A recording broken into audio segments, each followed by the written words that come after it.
business account for SMEs. Being a business owner is a role that changes constantly. At JMMB Bank, we offer a new type of partnership. We understand and care about the unique needs that come with operating a small or medium-sized business by offering flexibility, partnership, and expert advice to support your successful growth. For you, we've created the JMMB Smart Business Account. The JMMB Smart Business Account is an interest-bearing checking account for registered businesses with an annual revenue of under $450 million, or US dollar equivalent, which gives you the opportunity to maximize the value of every dollar earned. The benefits? No nuisance fees. Never have to deal with monthly service fees, account dormancy fees, and minimum monthly balance requirements. Easy payments. Enjoy free bill payment and free inter- and intra-bank automated clearinghouse ACH transfers within Jamaica. Interest accumulation. Earn interest and grow your company's money over time. Interest is calculated daily and paid monthly. One free manager's check per month. Check leaves available upon request, or ask about our special pay-as-you-go check feature. Speak to a JMMB Bank representative today to see how the JMMB Smart Business Account, along with our Small Business Loan Solutions and SME Resource Center, can support you in growing your business. Follow us on Facebook, Twitter, Instagram, and LinkedIn at JMMB Group, or visit our website, jm.jmmb.com.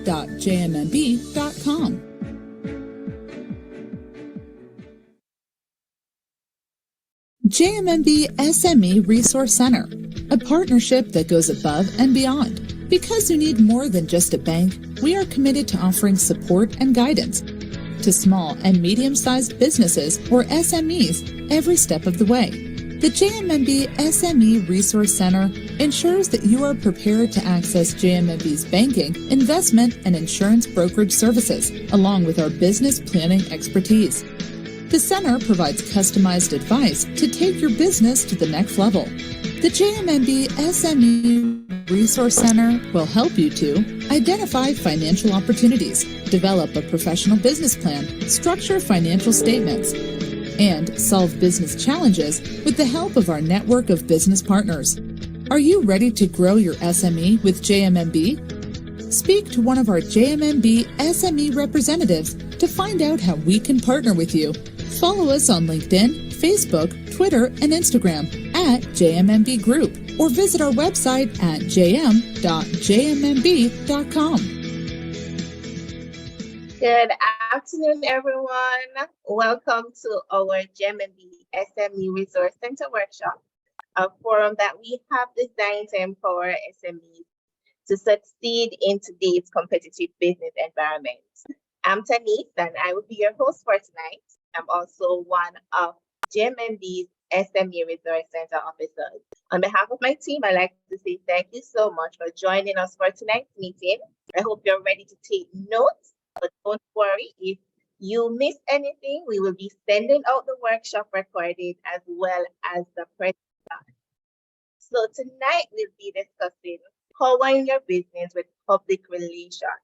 And in our dynamic and interactive workshop, we will be aiming to equip you with the necessary knowledge, skills, and strategies to help you to navigate these opportunities and thrive using PR.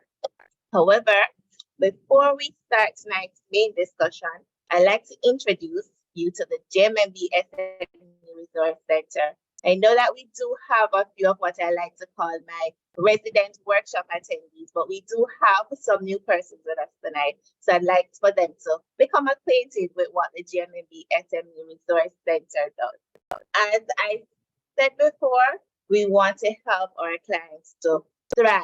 And that's what us means, helping you to transition through the different stages of your business life cycle. We want to be your partner. Now, what does that mean? That means that we will be making sure that we offer you the right solutions for you. And these solutions can be our financing, it can be investment, it can also look like making sure that you have pension and insurance. We also have a network of partners that you can work with. And these are efficient persons who are efficient in their field, and the fields include areas such as HR, marketing, accounting, business development. We also are very big on ensuring that our clients are able to grow through networking. And so we have our JMMB SME WhatsApp group where you're able to collaborate and make connections with other business owners. And of course, we have things to help you to, tools to help you to grow your business, such as the JMMB SME workshops. You can access tools, business templates. So that is what the JMMB SME Resource Center does. We want to make sure that we are able to provide you with the necessary tools to grow your business. So if it is that you're interested in getting assistance to help your business to grow, we'd love if you'd reach out to us at the JMMB SME Resource Center email address, which is SMEResourceCenter@jmmb.com. Before we get into the main discussion and I hand you over to our presenter, I'd like to share with you 3 codes on PR.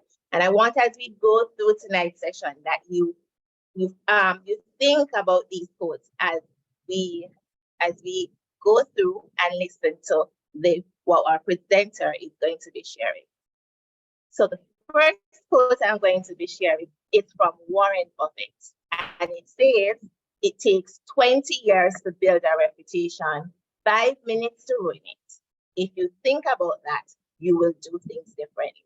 So as you go about promoting your business, so whether it's your personal brand or your business brand, I want you to keep this in mind and think about this when you think about public relations. The next quote is from Bill Gates, and it says, "If I was down to my last dollar, I would spend it on public relations." So Bill Gates is such a great business person, and if he is telling you that if he had $1 left, he would spend it on public relations, I believe that says everything that we need to know about the importance of public relations.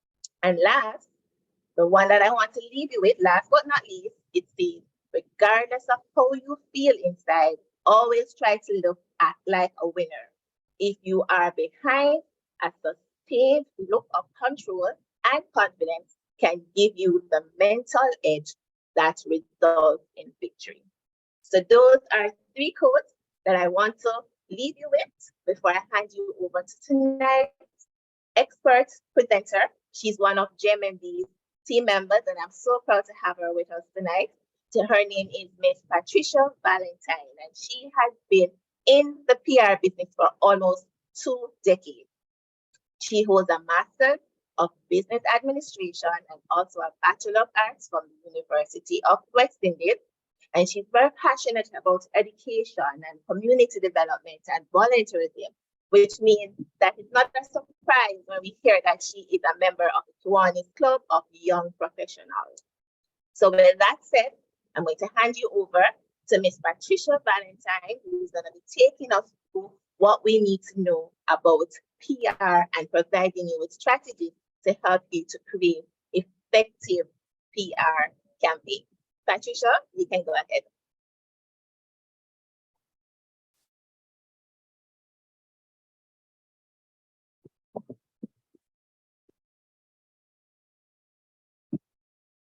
Patricia, you are on mute. Recognize that. Thank you so much, Tanise, and welcome to everybody that has joined this evening. I'm very excited to share all the nuggets I have this evening, and I hope at the end of the day, you will also leave a lot more informed after you would have had this workshop. In addition to that, public relations, I want to just preface the discussion that it's a practice. That means that we have to do whatever we would have learned so that we can master it and so that our businesses can benefit from it. So before we kind of jump into the meat of the matter, I'd like us to kind of play a game, right? Let's have some fun. So I'm going to bring up my presentation and then we can kind of work through it, but I want everybody to kind of get in the mode to learn, to enjoy a time of getting together, learning from each other, because you can also teach me something new as well. And for us to also feel comfortable with each other, to ask questions. There is no bad question, no wrong question. And if I don't know, I'll tell you I don't know, right?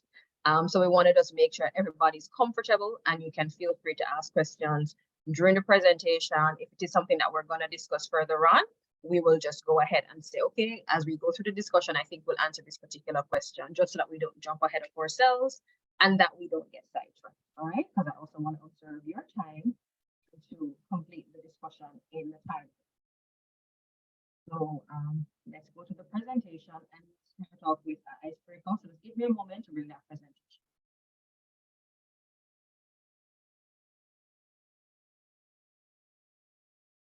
Is everybody see my screen? No. Not yet.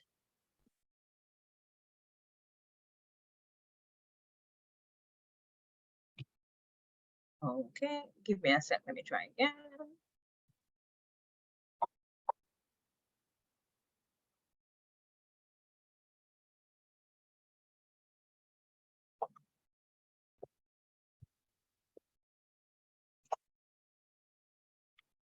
Is everybody see my screen now? Yes, we can. Yes, we are. Yes, teacher. So Tanis had introduced the presentation. It is about powering your business with public relations. And as I said, we're going to start off with having a little fun tonight. Since public relations is a lot about storytelling, please, guys and ladies, I want everybody to talk to me, right? So you can unmute.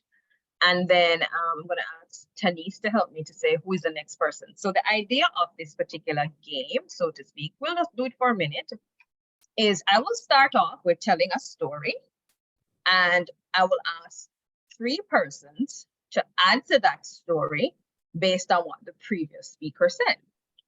And then I will tell you where I was going with my particular story, and each person can just share quickly where they were thinking the story would have gone. All right? So don't all volunteer at once. I will say something, just about a sentence, and then somebody else, just raise your hand, will say another part. It should connect clearly since it's a story to the previous thing that was said.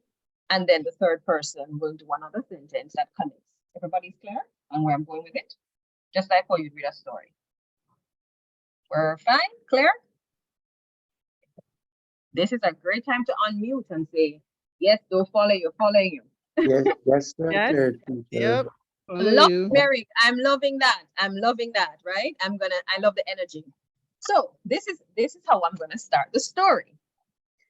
Spending the day on the beach, taking in the tropical bliss is my idea of. Who is up next? Remember to use the raise hand button. I can repeat it once so that just in case you missed it. Spending the day on the beach, taking in the tropical bliss is my idea of. Jody, I'm seeing you.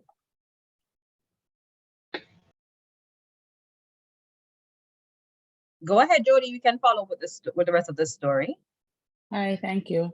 It's my idea of a beautiful relaxation day where I can just let my hair down, put away my phone, and not take calls. No Or- kitchen care. Okay, so I think I saw whose hand was up next. So you have to follow up that story. Who else was there? Don't get shy now on me. Nobody else is gonna finish the story. Hello, a story has to have a beginning and an end. Janelle, I hope I'm pronouncing that correctly. Go ahead, Janelle. So continuing from where Jody left off, Right. right? So I am on the beach. It's my idea of relaxation on the beach, putting away my phone and taking no calls and ensuring that I reflect on all that has happened for this year. Okay, love where that's going. Anybody else? One more person, just one more person. Merrick. Awesome. Go ahead, Merrick. To make it even more perfect, the only thing I need is my boo right beside me. All right. I love that. I love that. So guys, again, what I found interesting, so I'm going to give you a little insight and then I'm going to ask at least one more person to say where they were taking the story. And then I will link it right back to public relations, right? Where I was taking the story was spending the day on the beach, taking the tropical bliss is my idea of how I would like to spend retirement. I'm in the financial business, right? And I would have used that as an introduction to an article, probably, or a blog post about how I would love to spend retirement.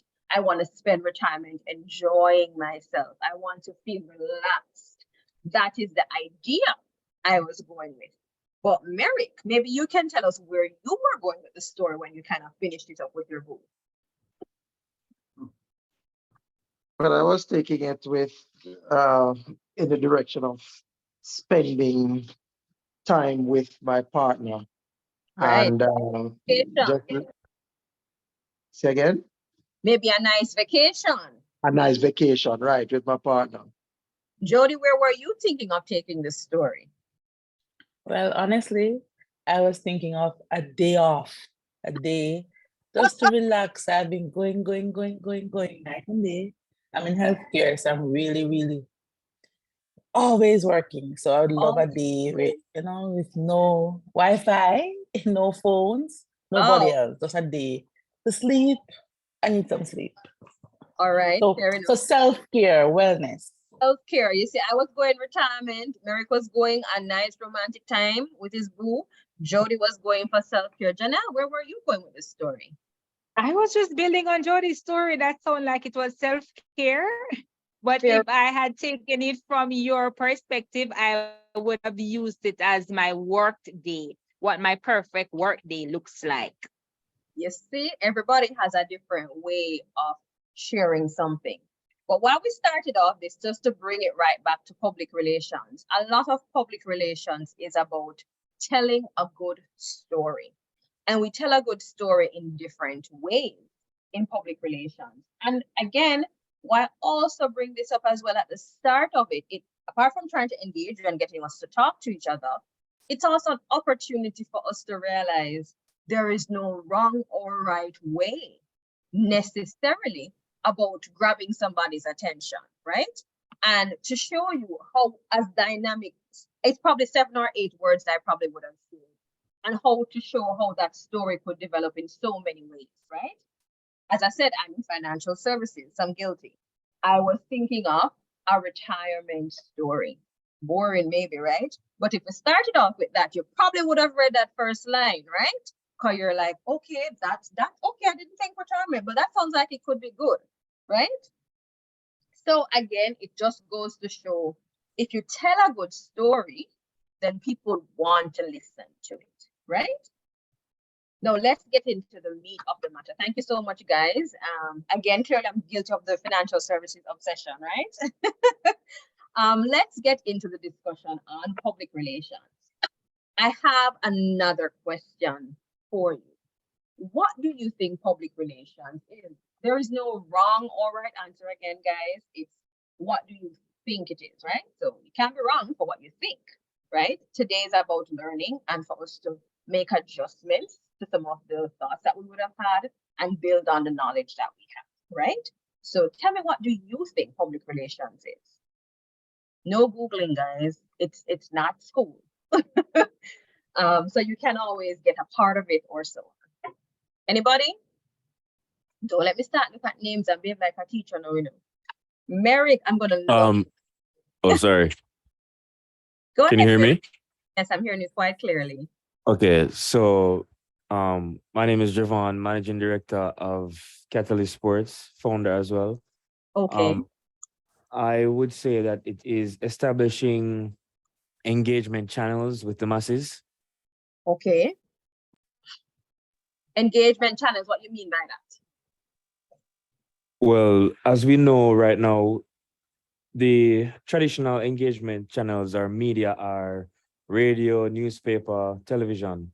But social media has taken over, right? Whereas there's so much competition to create the most popular social media application or most utilized. So I guess public relations would have to take the form of the more utilized platforms and leverage them to communicate messages about your business or about your mission, about your vision for your company, about changes that you're making. As we see, for example, with one of the major financial institutions now, basically all of their laundry out in the air, so to speak, and we see where that will affect majority of the industry. So, I mean, it's very important to kind of understand what is the perception of, I guess, your business and kind of control the narrative, so to speak, based on the work that you're doing. I'm rambling a bit, but I hope I'm explaining.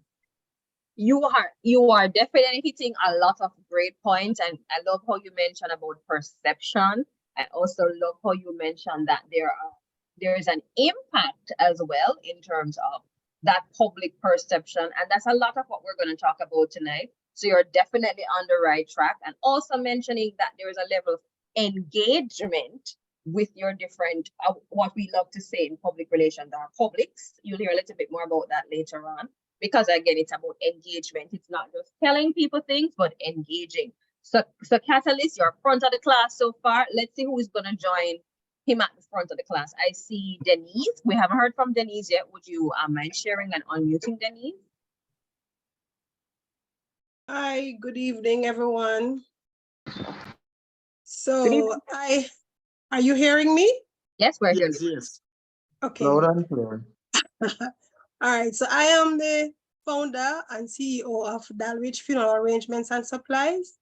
Okay. And for me, public relations speaks to the relationship that you have with the public, how you relate to or give information about your company or yourself to the public. That's what public relations is for me. I love where you're going with that, Denise, because you also mentioned self, which could mean self as in you, the business owner or operator. And that's also important for public relations in terms of, Denise made reference to it earlier about personal branding and the importance of that, because you are a part of your business as much as you're a separate entity, especially if you're a publicly limited company, clearly. But for the sake of public relations, we can be very clear that what you do as the CEO, as I think our friend from Catalyst mentioned, we will not be calling names, but as you can see, even if you're the owner, founder, chairman, CEO, that your actions also influences the business itself, and it also influences perception of that business. So you are definitely on the right track. We can probably take one more person in terms of talking about what is their idea or understanding of what public relations is. I'm seeing Jody Ann Stewart. Yes, thank you. So for me, I think PR is a strategy or a pathway that companies use to bring awareness to the public who are or the end users or the customers about the organization, about the products, the services, the brand, the image, and this will talk about the company's culture, their values, their, as someone said, their mission, what they stand for, and their advantage, what makes them stand out, with the aim of motivating them to use their services or purchase your products. So you're definitely hitting all the right notes, Jody. I think I should have had a co-presenter in the form of Jody tonight, in terms of sharing as well. Yes, it's again, you're hitting some great things. Strategy. So public relations is not just a kind of hodgepodge, let's try a thing kind of vibe, right? Because at the end of the day, it's a lot about how can you actually use a strategy to get you to where you have as an end goal, right? And also, very importantly, that you want to make sure you mention more than one person that you need to quote unquote speak with or communicate with. And that would, of course, include, for example, you mentioned our public, which would call general public in the terms of public relations, but also that you mentioned as well, I think, clients as well. So those are also people that we'll hear a little bit more about in terms of that we also need to communicate with. And we'll hear about other persons that we need to communicate with. Some persons we're not thinking about readily, but we definitely want to get that. So what we've heard so far, you see some of these words popping up in the definition as well, is the matter of perception and the impact of that. We also are hearing about public relations being something that is strategic. So that is also a part of the definition. We're also hearing about engagement because we want to recognize it is a back and forth. It's a relationship as well. That was also said by another entrepreneur joining us this evening. It's about a relationship. It's not just you over there, me over here, and we're not meeting in the middle. All right. So we're gonna get the textbook definition. And the textbook definition really comes from the Public Relations Society of America. So just to kind of jump a little bit before we get into the textbook definition, lots of people tend to confuse public relations with advertising, right? And they also confuse it with marketing broad-based. I'm just going to pause here and explain a little bit of the differences, just so that we have a clearer understanding in terms of our approach and just generally in terms of how we can approach how we do things. I want to also preface the discussion to say, I am not a subscriber to say one is better than the other, okay? Yes, I'm a public relations practitioner by choice, by profession, almost 20 years doing this, but it's not that one is better than the other. What is best is a complement of all of these facets because together they help your organization to be better positioned and to also reap the benefits and the objectives for that particular organization. So it's not about talking about PR is the best thing since sliced bread and having a competition versus advertising, for example, and marketing. So let's hit something out the park from now that marketing is a broader umbrella of public relations. So public relations in a lot of organizations falls under the marketing function. And of course, marketing is largely designed to drive revenue and sales. And it is again, largely designed around communicating with clients. So public relations, as you keep on hearing me say, you also communicate with other people like the media, the general public. You will hear about other persons that you also have to communicate with. And that is also where some of the distinction also occurs, right? So we also have some little things here, and I'll give you a little bit of a breakdown in terms of a quick analysis of the comparison. Lots of people also confuse public relations with advertising. I want to make the distinction here, just because you have to understand how it works so that you don't ask for an ad and get a nice fat bill, and that's not what you meant, right? So advertising is largely a guaranteed placement of something in whatever form, whether it is a digital ad, it is something, a print ad, a television ad, a radio ad, right? It is usually guaranteed placement of some kind of communication material, right? That's pretty much what advertising is. You pay your money, you get what you pay for, right? So if you pay for a 30-second ad, you're going to get a 30-second ad. If you want a 30-second ad at 7 o'clock, based on what the company is telling you, then it's 7 o'clock, you'll get it if it's on TV or radio, for example. If it's digital ads, if you paid $15 for it to run for the campaign for 2 days, it will continue running. Clearly, there's some algorithm things behind that in terms of how it's positioned and who will see your ad, right? We'll get into that tonight. I know you would have had probably previous presentations where they spoke a little bit about digital and would have gotten a little bit more in terms of talking about digital and how it works and how it is that persons can benefit from digital marketing, right? Again, this also in terms of public relations also supports a lot of it, right? So I wanted to emphasize that, not to confuse you. And as I said before, if there are any areas that you need a little bit of clarity, just drop it in the chat, or you can also raise your hand and I'll try my best to quickly get to that and clear it up so that we can always be following on the same page during the presentation, right? So that is the biggest difference as well. And then just to kind of break it down in a table, right? I love tables because it kind of helps me to visualize. I don't know how many people here are like that, but this is how it helps, right?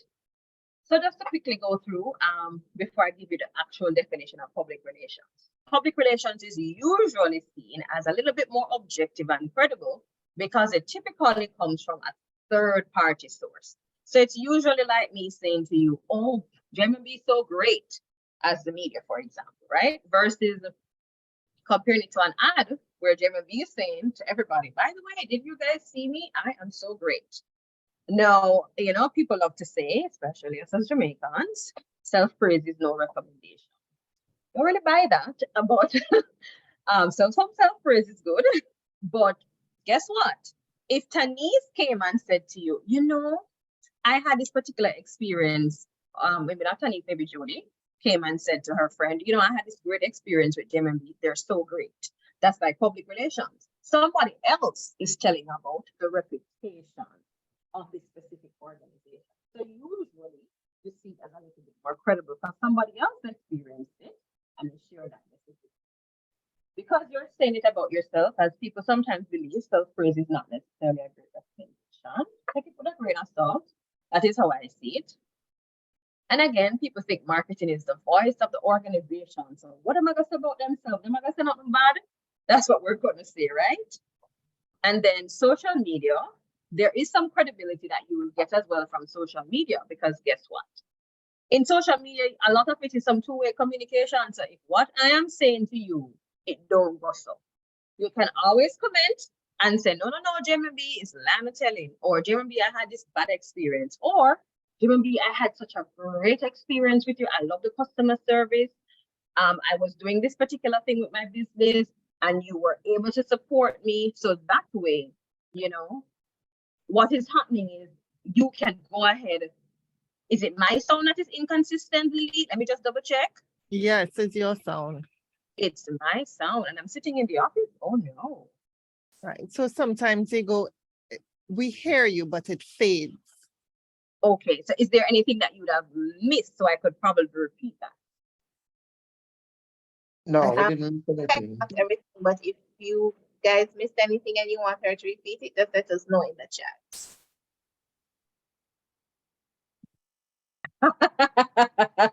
Yes. It is some form of public relations indeed. All right. So just again to quickly go through public relations again, though, in terms of the results tend to be long-term versus advertising tends to be a little bit more immediate. So you put out an ad today, hopefully you will have some kind of call to action, as you'll hear somebody asking somebody to actually act on something. And then you're hoping your phone rings or you get an email or you get some kind of sales, right? As we go through public relations and the definition, some more of this will become clearer to you. And what we will do, if there's any kind of errors to just kind of go through again, because you're not following through, we can always go back to this. Again, Tanise will also share the presentation with you.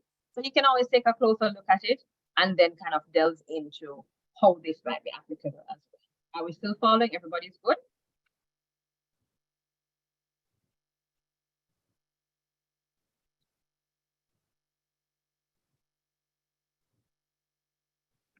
All right. So this is what public relations is actually, right? It is the strategic communication process that builds mutually beneficial relations between an organization and its publics, right? So again, somebody mentioned before, like we said, move to the front of the class, it's strategic, right? As we said, you have to think it through and see what your objective at the end of the road is, so that you know what strategies works best. Hence why it is a strategic communication process. Again, it is communication related. So just so you know, it is not necessarily specifically sales, it is not specifically operations, it is nothing else but communication related, right? And it's about mutual benefit, because at the end of the day, remember, it's a two-way flow. You want something and I want something. And although a lot of the people that you will communicate with are not quite your friends, and I will say that very clearly here, including the media, let us understand that mutual benefit and also a mutual respect is how most relationships thrive. If it is a situation where you're always getting, and never giving, then most of those relationships just over time will break down. All right. So it's about that.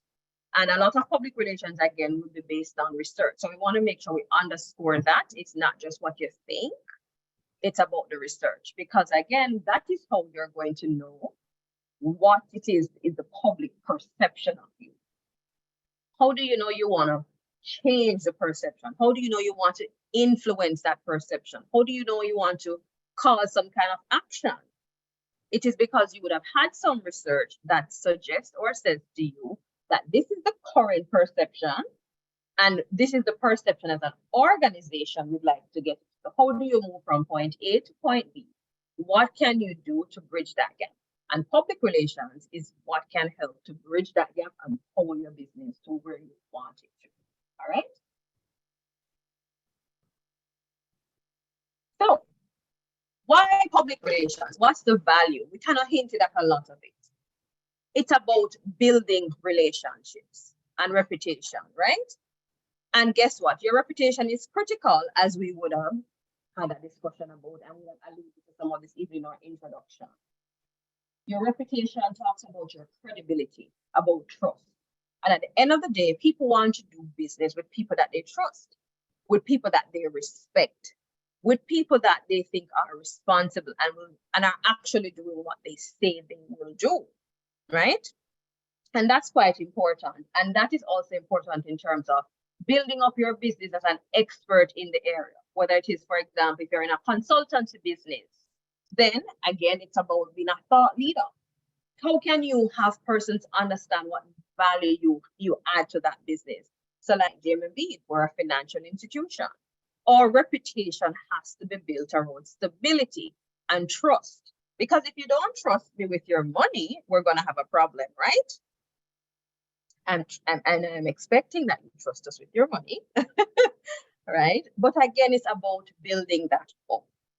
And of course, you help to build that up with an objective testimonial as to what kind of services that you offer, what it is that you do, what kind of products, and people understanding that your products work.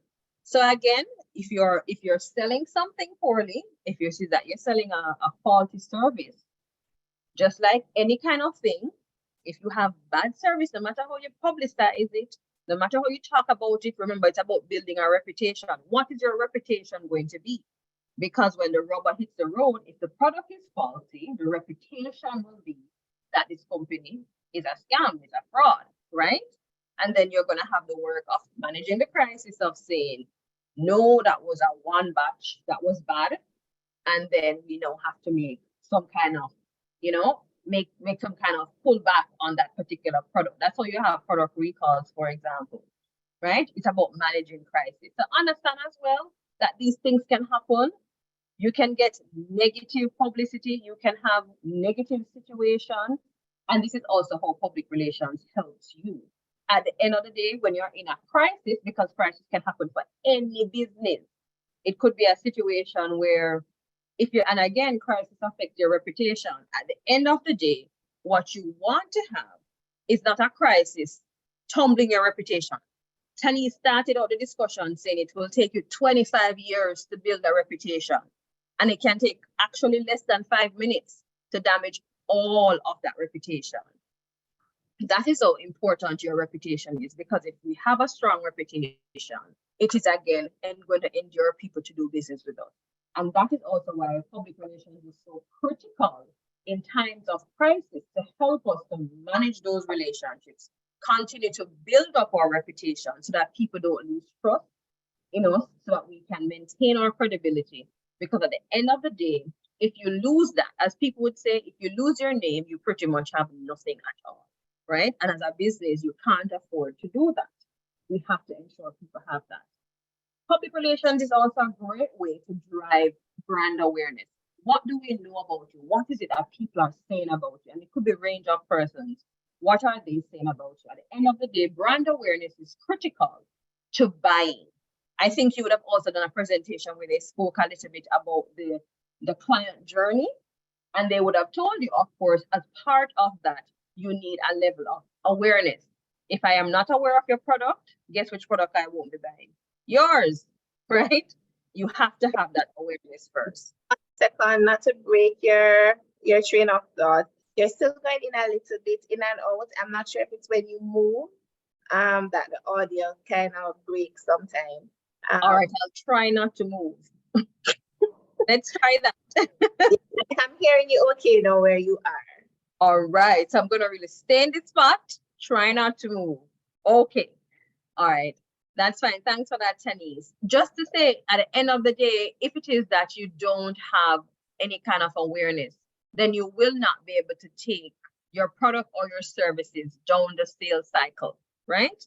If people are not aware of what it is that you're selling, then they cannot buy from you. And public relations is a great way to ensure that people are able to know about your brand, your company generally. Somebody spoke about your mission and your vision and what you stand for.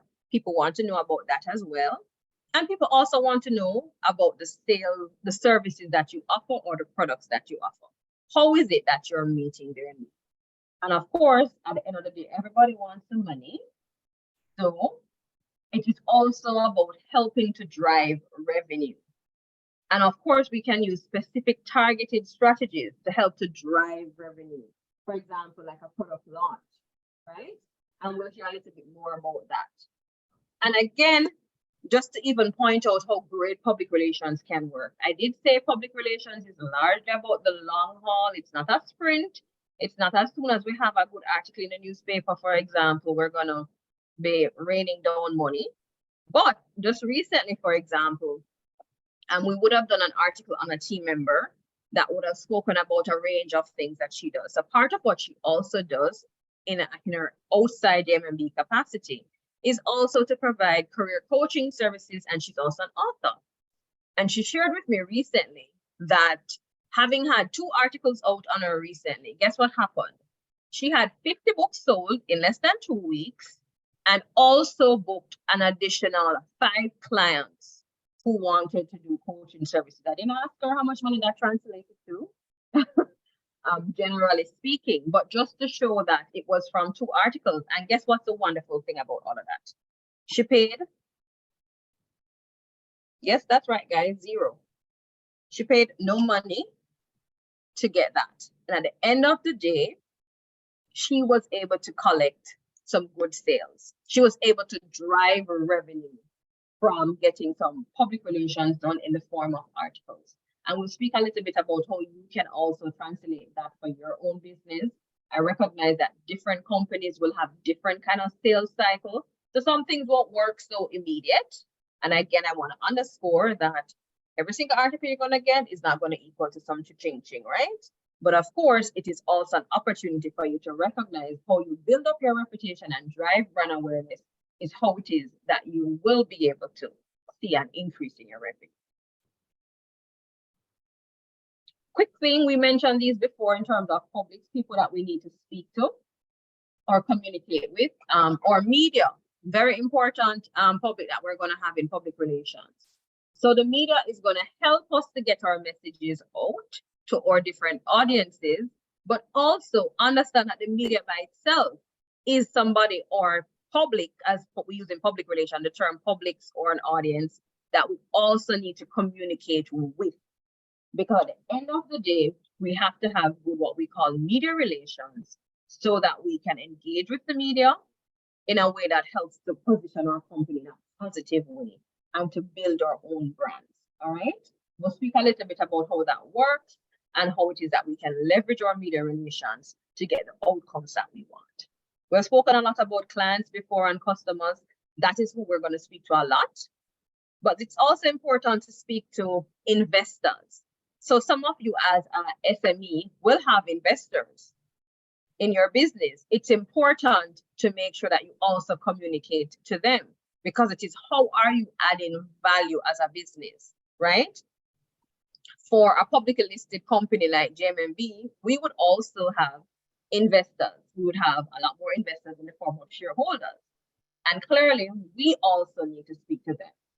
At the end of the day, if it is that your investors are not clear what your path is, how you're going to be making money, for example, or just like how you speak to the bank and you're trying to get them to invest from maybe a debt perspective, or if it is that you're having investment conversations with potential investors, how can you make it clear what value your organization is going to add? What is it that your company is doing? What is your mission? What is your vision? What is your sales target? How are you going to drive revenue? Those are things that people want to know, because at the end of the day, your ability to communicate those things clearly affect buy-in. How is somebody going to decide that they're going to share? They're going to give money to something. They're going to invest in something that they don't know how it's going.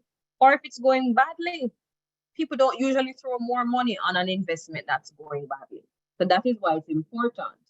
So for example, in financial services, if there are sometimes challenges with an organization, and organizations will have ups and downs, then you will see the response from investors where the share price will drop.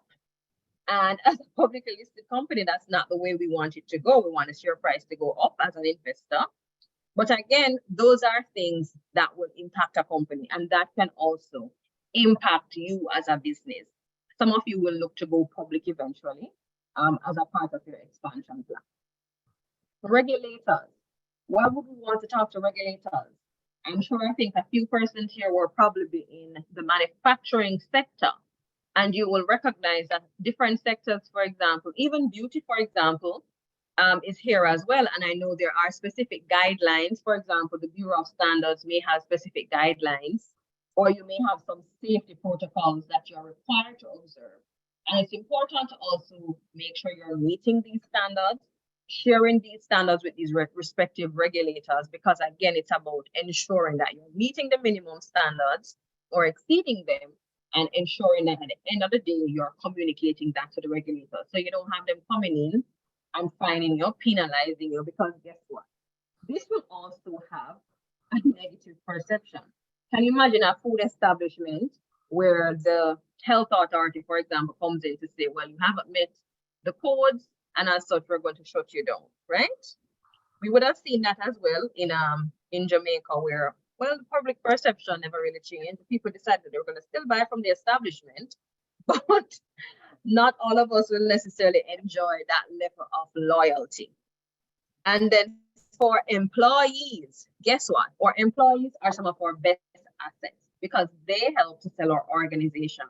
Some persons may have a smaller employment base, so it might be just about 3 or 4 employees in your business currently. But as your business grows, you also have to communicate with those employees. You probably won't share everything with them, but you definitely have to ensure that there is some communication going on with your employees so that they're also aware of what is occurring. We have seen it from time to time. You go into an establishment, you may have seen an ad, heard an ad, somebody told you that this particular service is offered by the company. You call, you visit, you look on the website, and guess what? The employee doesn't have a clue about this particular service that is being provided. That means it's a missed opportunity for you. You have missed out on a sale or a potential sale because simply you didn't communicate with your employees what is happening in the organization. How do we put public relations in action? So as we spoke a little bit before about having a clear goal, because it's a strategic function. So you have to start off by having a goal. What do you want to achieve? Because public relations in terms of powering your organization or your business is about achieving something, right? Fair enough? Any goals anybody has want to share? One person can just raise their hand and share with me what is one goal that they have for their organization or their company, why they're here tonight. Don't all go at once.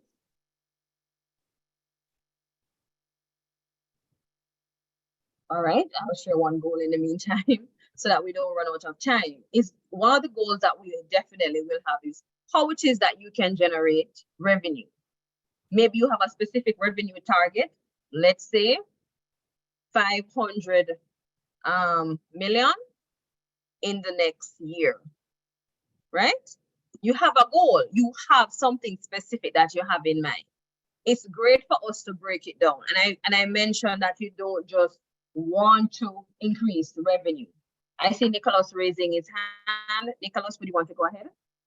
Yes, one of our goals is to stabilize our cash flow, Right. for predictable income. Based on what? Predictable income? Yes. Or What is the political area? campaign. What is the area that you're in, Nicholas? So we are in manufacturing. So we print labels. Manufacturing. Yes. So one of the things you may want to have is, for example, repeat customers, or you want to have like long-term contracts, right? Yes, yes. Perfect. So that's awesome. And why I went into that little bit of getting a little bit more information, thank you so much, Nicholas, for sharing, is that we can get a chance. I'm gonna go to you after Catalyst, is that you now have a clear sense in terms of what exactly it should look like. So Nicholas, in Nicholas's specific case, what he's trying to do is not just get any one client. What he wants is consistent cash flow. So he wants somebody who is gonna have long-term use for his business. So he's targeting persons who may want long-term use for it. He said labels. I'm not sure in terms of what type of labels, but for example, suppose it would have to therefore be a certain kind of client who is going to use this not just one time, but several times over, so that he can increase that cash flow going forward. Catalyst, would you want to just share quickly? And I'm going to make the point right after he has shared. Well, thank you. I think a very important distinction that you made earlier that resonated with me is the difference between public relations and advertising as well as marketing. Right. So for me, I've always wanted to drive that call to action for consumers to spend. Like, I mean, if they have, that disposable income, or even if they don't, still, based on what it is that I'm offering, you should feel like, okay, I need to spend my money on this. I need to buy this. And I've always seen, so there's this example, I don't know if we can use names, but it's basically like restorative living advertisement where people are talking about how well, the products change their lives and how they're mobile again, or, a lot of health benefits. And it just seems like something that you'd be interested in to try for yourself. So I think that approach, if I can find a way to implement that in the business, I think it would generate more revenue, not from a passive standpoint where advertising is concerned, where, it's a case where, I'd be interested in that, let me think about it, but more so, again, kind of lighting fire under most tail, if you get what I'm saying, so that they really and truly are like, all right, where do I go to buy this right now? All right, so I'll address two things with what you would have shared, Catalyst, and thank you so much for sharing that particular comment about the distinction between advertising and public relations. And just to say, advertising is designed around exactly that, driving fire under the most tail. But I also want to say it's great to complement it with public relations, because just like I had mentioned before, that people are at different stages in a buying cycle or a customer journey, since I know you're familiar with that term. And at the end of the day, I will buy when I need. So again, it's about driving need, but also recognizing that people will utilize a service when they need it. And very importantly, even as you keep on repeating this message, right? We're going to make mention of messaging shortly. As you keep repeating this message, guess what? It will be in my head stuck. Like, when I am ready now for something that Catalyst Sports sells, who am I going to choose? Clearly them, because I keep on hearing about them. I keep on seeing them.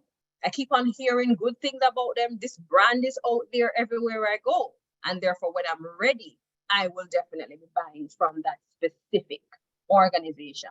And as I said to you before, which is why I also made sure very clear to say, yes, public relations does help to drive revenue, but it's a marathon. It's not a sprint. Sometimes you'll finish a little bit quicker than other times, but to understand that as you build brand awareness, that is how persons will buy from you. I might know JMMB provides car loans, but until my car is ready for a new one, no matter how JMMB wonderful, I'm not taking a car loan until I'm ready for a new car, right? And that's also a part of what we have to recognize as well, as much as we can drive brand awareness and as much as we can drive an action. Again, it comes back down to when the client is also ready, because there are aspects of your buying cycle that matters, right? I also want to make mention and go back a little bit to the point that Nicholas made, because we have to be very specific around our goal, technically making a SMART objective. I didn't put objective there, but I'm sure all of us are familiar with that, so I won't get into that. But it's critical for you to have very clear objectives. And I will say this at the end of the presentation as well. And I raise it now as well to make sure people understand, if you're not very clear on what you want to achieve, at the end of the day, you'll achieve something, but you won't know if you hit the target. And very importantly as well, when you're measuring it, you'll have a challenge, right? If you don't know for sure. So if in Nicholas's case, he's abundantly clear that what he wants to have is consistent cash flow, and you could go as far as say a dollar value. It will be cash flow of around X for the next 12 months, for example, right?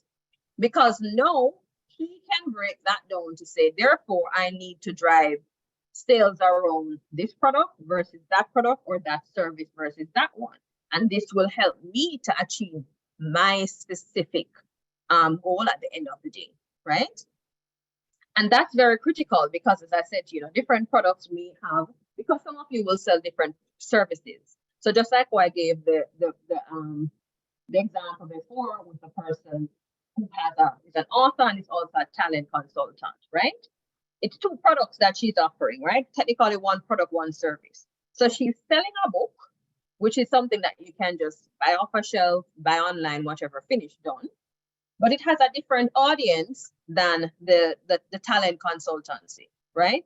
So similarly for your business, you may have different products, different services that are geared towards different audiences. And it just depends on what it is that you're doing. Remember, we spoke about different audiences, and that is also how that comes in. Because at the end of the day, it's based on your goal. You'll have a specific target, and you can have more than one target audience or more than one public that you're talking to. But understand at the end of the day, it's about knowing who you're talking to, because that will shape the key message that you want to share, right? I don't want to stay too long here because we have a lot to cover. But I want to be clear, it depends on the person that you're talking to and the goal you want to achieve. You'll have a specific message, because what you might be saying to one client is going to be different from what you're saying, for example, to your employees.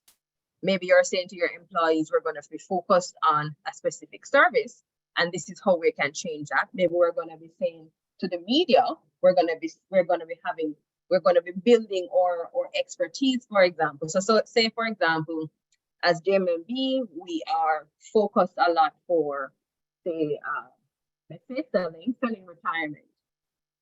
Our focus might be in terms of our message when we're positioning our team members, might be people who are selling retirement offerings, because at the end of the day, what we want our persons to say, okay, when I think retirement, whose space do I see? I see JMMB space, right? And again, so you have different key messages based on the public that you're talking to. The key messages are going to be driven by what is the current perception and how are you trying to influence that particular perception, right? So if you may be saying eat healthy, or change how you live, or your lifestyle, or maybe you should get more involved in sports, or maybe it is that you want persons to drink more water. It's summer, it's hot, your message might be to people, it's hot, keep cool with some water, check out this water store, or buy this at an affordable price, whatever it is, And of course, you have to create a plan, because public relations is about being strategic, and every plan comes with money. So I did give you an example where the plan specifically for that specific person cost her $0. That is true. There are some things in public relations which will cost you $0, but I do not want anybody to be disillusioned. And I will repeat it. I do not want anybody to be disillusioned that public relations is all free. Nothing don't go so. All right. So I want to just dispel that myth from now. It's not all free, but there are a lot of aspects of it. That is what I'd like to say are earned, and it is where you add value. And so you may not necessarily pay out of pocket for that. We'll talk a little bit about those, because I know everybody is very interested in that aspect for sure.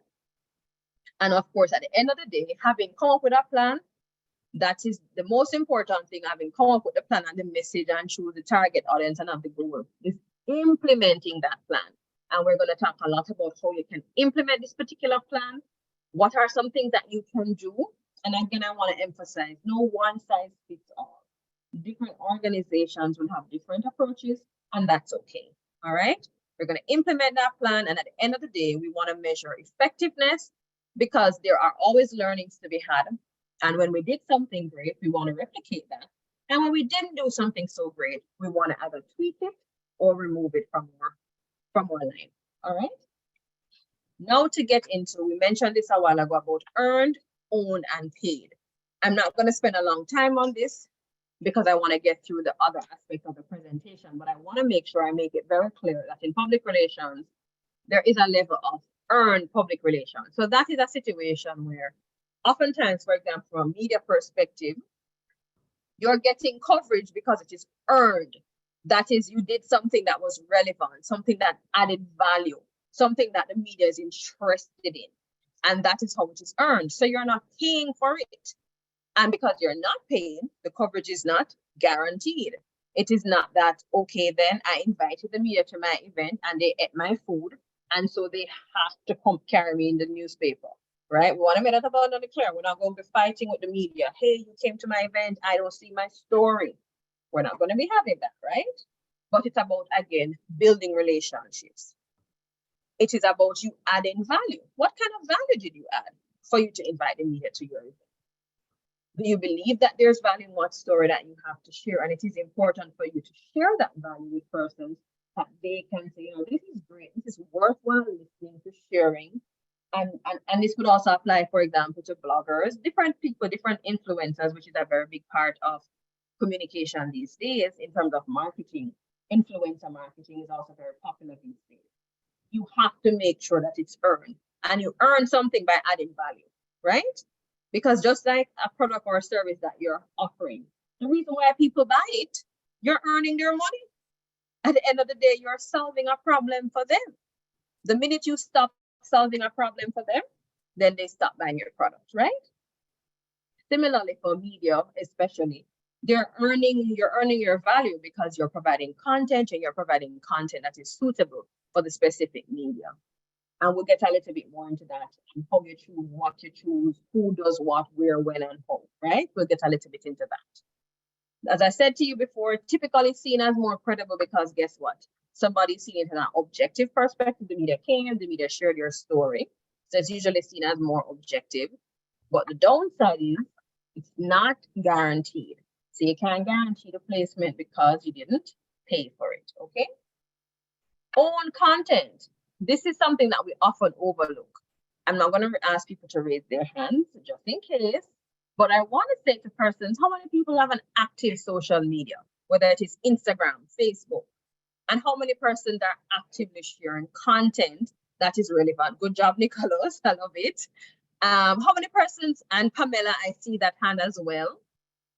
Catalyst, how many people have a website? And how are you using that website? Is the website content outdated? It's some story about something that was done 8 years ago, 4 years ago, 2 years ago.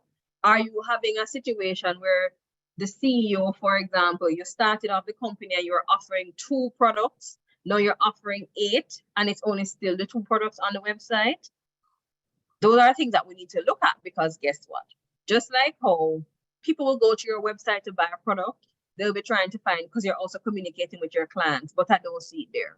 So I didn't even know you offered that product or service. Another thing with public relations as well is, guess what? Sometimes you share some interesting articles, maybe. Sometimes you might have shared something new about a product offering, and the media will call you. That happens to me all the time as a public relations practitioner. We may have just recently uploaded something on our social media page to say, and it happened to me just last week. We shared something on our social media page that spoke about a deal that JMMB was doing in Guyana. The media reached out to me to say, hey, I saw this particular story. I saw a post on your social media page about this. I'm interested in it. So now I'm going to get earned coverage because I use my own channel. You understand how the two work together? I haven't lost anybody, keeping everybody following me. Tanis, I'll try and not move. Yes. I need to remember. Yes, we're following you. Perfect. And if you're not following me, ask a question, right? Because it's about us learning together. And again, so that is how owned helped me to get earned. So that's why I said we have to make sure that they work together, because at the end of the day, that is how sometimes you get additional coverage. I never did anything. People were calling me. That's how you want to be. You want them to call you. You don't want to have to call them, right? Enough time you have to call them still, but but I'm just showing you as well, when you also have your own channels, leverage those, because it can also help you to have earned public relations. And we'll talk a little bit more about that, right? That's how you can help your business. And again, your channels, it has the limited, the downside to your own channel is, again, it's only limited to the people who are following or looking at your thing. So your website is limited to who looks at your website. Your social media pages are limited to who are your followers or your friends. And remember, I told you that public relations have a payment part of it, so don't forget that part. So there are aspects of public relations that you have to pay for, right? You can pay for an article in the newspaper. Oftentimes it's called what we say an advertorial.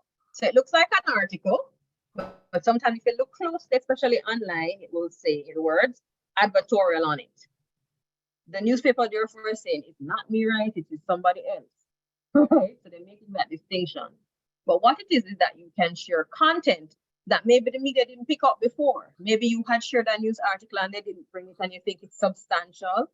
You can clearly do that. Have we ever seen, for example, a wrap on the Gleaner or Observer? Companies do it all the time, right? So it's something that you can pay for. Maybe it's your 30th anniversary, maybe it's your 2nd anniversary, and you want to make a big bang about it. You can wrap the newspaper, cost no money, but you can wrap the newspaper. Maybe you can go the route of talking about what kind of contribution. Somebody spoke about the health sector, what kind of contribution that your company has made to the health sector. And in so doing, again, maybe the media not necessarily interested in carrying that specific article, but you could pay them. You take out an ad, it will be like an ad, but it's an advertorial because it's written like a news story or an editorial. So we'll put the two words together, editorial and ad, I will get the word advertorial. It's nothing fancy more than that, right? The good thing is it is guaranteed. You know it will be coming out because you paid, and you know when it will be coming out. And if they don't carry it at the time, then you can ask them what happened to your story, right? Because you paid for it. But clearly the downside is it can be costly, as we announced. Now, this is the part I want some participation. We talk a lot about, I mentioned a lot of things here. And I'm sharing some things here because I want us to also write down things that we want to use in our business. And I want us to make sure we start thinking about that, because guess what? At the end of the session, I'll also announce something, right? Which can benefit you as an SME. So I want you to pay some attention and also think about your own business. And feel free to give the examples from your business in this session, you know. Help yourself by asking the questions about your business right here or now, and let us answer them, right? So we're talking about a public relations toolkit. In other words, what are the tools that you can use in public relations? And I'm using some very specific to this, to the field terms. Don't worry about them. Just understand that as the practitioner, I'm going to have to use the terms so that we keep on the same path, right? But if you're not clear, let's ask me for some clarity. Here are some tactics or strategies or activities or initiatives. That's all it means that you can use to leverage your organization. So most of us here would sell a product or service, correct? Every organization has people, and we spoke a little bit as well about how do you leverage your culture, because every organization has a culture. When you walk in, how you feel from the people, how they want to position themselves. Is your organization fun? Is it very structured? Is it an organization that's built values, certain core values? How does that show up, right? Those are things that you can also share about your organization and say everything about building your public relations is not just about talking about the products and services. It's also talking about the people, talking about the culture, because people are interested in getting to know you and the people and the faces behind the organization. Because guess what? I love to buy from people that I get to know. And I say, boy, when I hear about Tanis, I get a good vibe about her. That girl, she's such a goal getter. She's just driven. She's so wonderful. Guess who I want to buy things from? Not Tanis. Because all I hear about in the newspaper is she's this, she's that. I want to buy from her. And guess what? People love to buy from people who do good for other people too. So that's again about philanthropy. The philanthropy could be about your own passion. It could be how to be honest. You know, sometimes we're a little bit selfish and we do things that are about also building our own companies. And, you know, I'll tell you as a public relations practitioner, that's okay. Because again, it's about mutual benefit. Let's never, though, I say, expose people in an undignified manner. Let us also be abundantly clear about that. That is not something I support from an ethical perspective. But generally speaking, philanthropy is about you giving, paying forward. And as long as it is that our benefactors are clear, of course, we have to maintain certain levels of ethics around our giving or philanthropy. And of course, it is about making people in a better position and not necessarily pulling that person down. So it's always about how you can share that, because as an organization, it's about that. I will be very upfront if you try to put your philanthropy in a slant of how badly these people are, and look at me coming in as a hero to save the people who are so badly off, you're gonna get negativity. Okay? Because at the end of the day, it's about lifting people up and not showing them to be saying, oh, they're the worst or they're so bad. Right? Philanthropy is not about that. Philanthropy is about making all of us better. And we don't want to do so at the advantage of somebody else. Okay? Or to abuse somebody in us doing any kind of philanthropy. Then it's no longer philanthropy. All right? So we want to make that abundantly clear even as we talk about philanthropy. We always have announcements.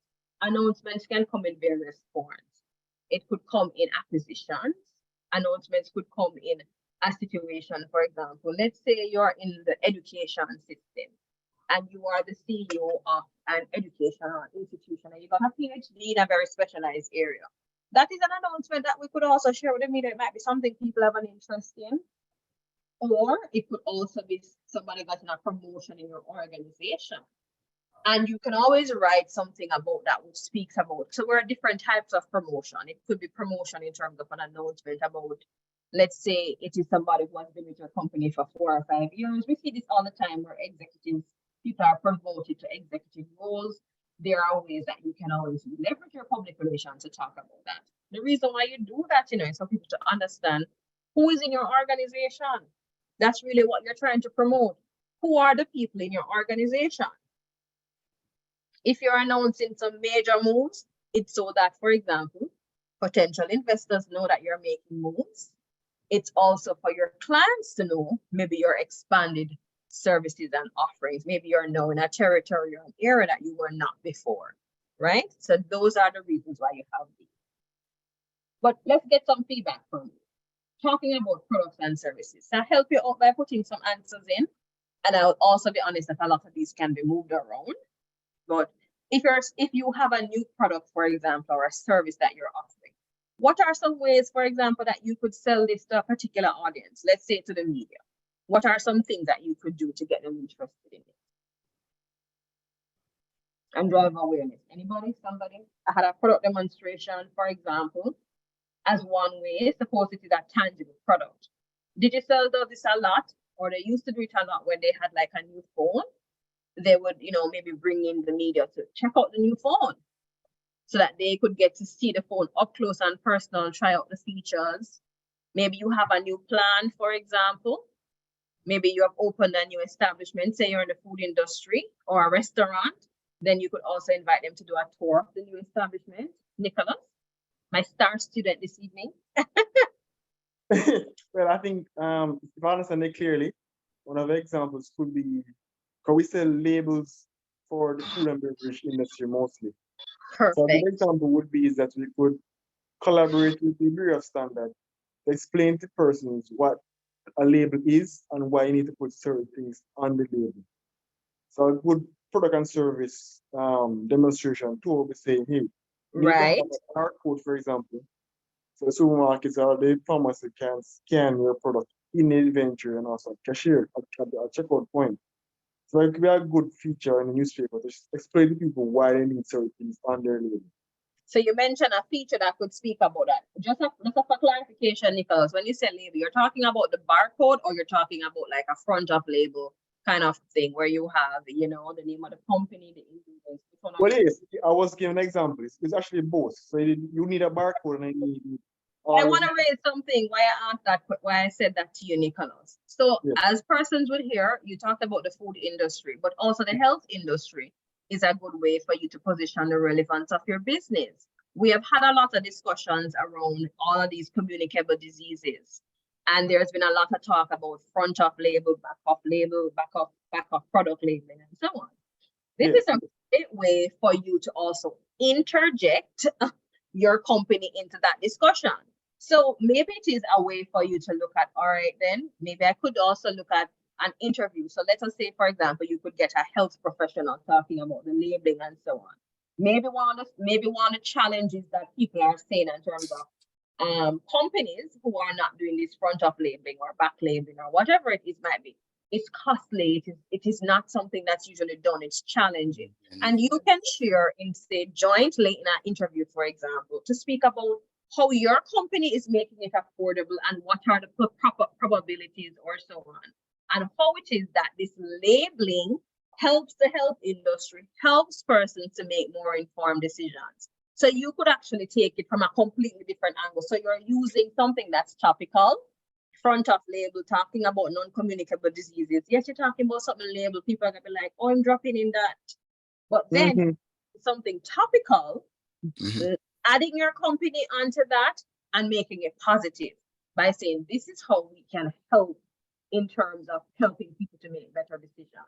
So you could look at even an advertorial talking about that. It could be an editorial article talking about that. It could be an interview talking about how it is that you are making this easier for persons, for example, so that we can make better choices just because of what your company is doing. I'm going to post something about it tomorrow. Perfect. I'll say. What I could do, I was thinking while you're talking, what I could do is that, you know, people don't know the importance of a label per se, but the higher the ingredients is on the listing, is a more. What business are you in, if you don't mind? I'm a bit late to the conversation. Oh, we're in by the way, I'm Bradley. Hi, Bradley. How are you? So we do labels. We print labels on the road. Okay. Like water labels, juice labels, coffee coffee boxes, that kind of thing. So to give you the context, Bradley, we're talking about in public relations, and I was saying, when you're talking about your product or service, it is how to add value. Remember, with public relations about mutual benefit. And we're sharing one way that it is that Nicholas specifically, his company that does labels. Remind us of the name of the company, please, Nicholas. Roll Labels and Packaging Limited. You said Roll Labels and Packaging Limited. GOLD? ROLL. ROLL? Right. So what we were saying is, excuse me, Patricia, could Nicholas put his information in the chat, please? Okay. It seems you have some potential plans, Nicholas. Yes, because we use it at the time. So I'd love to have a talk. Okay. Perfect. All right. So just to make the connection quickly, Bradley, we were saying that Nicholas, in terms of, since Roll, they sell labels, we were talking about how it is that he could utilize the conversation happening now in the health sector, talking about the importance of front labeling, and talk about how it is that his company, for example, is providing a solution to make that more possible, for example, for manufacturers or for other companies who are making food products, and talk about what value that label has. And so we could do I was saying you could also make it into an editorial piece. It could end up being an interview, for example, with a health practitioner, maybe from the Heart Association that is very interested in talking about, you know, the different ingredients, especially like the sodium and the cholesterol. And again, this is actually you showing the use and the value add that your specific organization can provide. I know the whole thing is not talking about labeling. It's not going to be maybe, as I'd like to say, sexy all by itself, but when you show the relevance of it, which is how you add value, is showing the relevance of your product, then that is how you can position yourself and attract media, for example, and clearly attract clients as well. Because looking at that story at the end of the day, an organization could also walk away with saying, oh, I didn't know this company did that, and we are having this particular issue with the regulators, like the Minister of Health, for example, about this labeling. And here am I getting a solution from what this person would have been saying. So that is also now at the end of the day, you'll be able to track and say, all right, from this particular article or a couple of things about food labeling, I got some new clients in the food industry, and I'm going to meet my target where I need to get 50 clients to have these repeat business. You see how the public relations, they work Right. together? Makes sense. Right. I hope I haven't lost anybody. Anybody else want to talk about quickly how you can leverage your culture? or your So in Go ahead, with Bradley. my business, it's a newly acquired business. It's the villas at Stone Village, you know. Villa. So, Okay. villas at Stone Village. So that is that's resort or tourism. Yes. Okay. So I'm in the process.